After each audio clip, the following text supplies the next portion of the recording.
नमस्कार बंधुगण घरे प्रायतः सबुबेले किछि ना किछि छोट बड़ समस्या चली थाए। एमितिरे लोकमाने एहाकु नेई बहुत सबुबेले चिंतित रही थांती।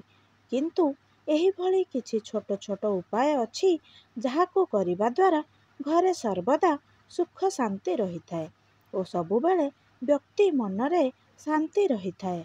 एमितिरे आजी आमे आपणंकु एही भली किछि सहज ओ सरल बाटुआ उपाय कहिबु जाहाकु करिबा मात्रे ही आपणंक घरे शांतिर वातावरण रहिबो।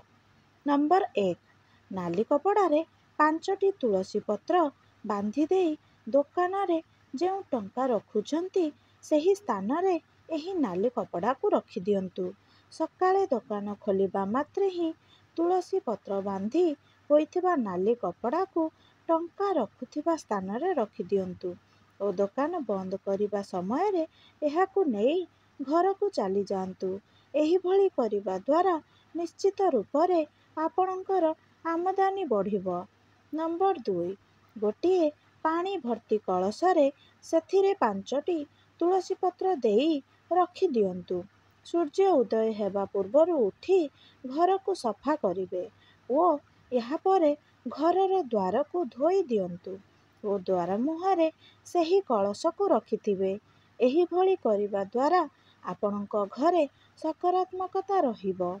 नंबर 3 कौनसी भी गुरुवार दिन ब्रह्म मुहूर्तरे उठिबे अर्थात सकाळ 4टारे उठी निजर समस्त नित्यकर्म शेष करी स्नान करि नियंतु। एहापरे सूता वस्त्र परिधान करिबे। एहापरे सूता आसनरे बसी पूर्वकू मुह करी गोटिए सूतारे गोटिए लेंबू ओ 7टी कंचालंका गोटिए छुंची साहाଯ୍ୟରେ गुंथिबे।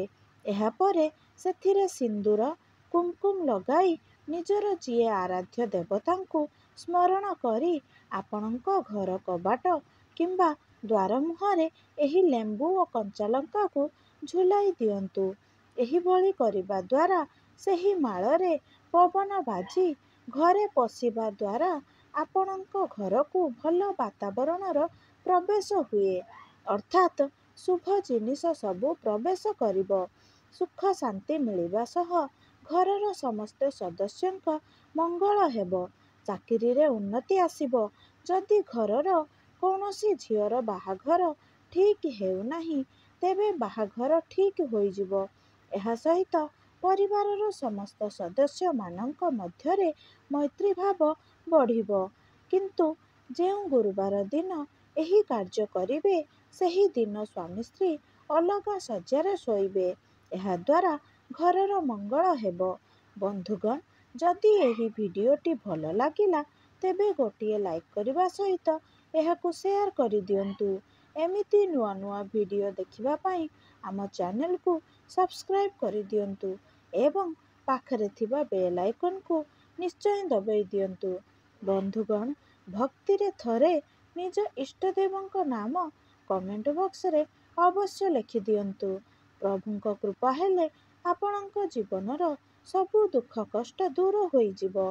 भिडियोटी को शेष पर्यंत देखिथिबारु आपणंकु अशेष अशेष धन्यवाद।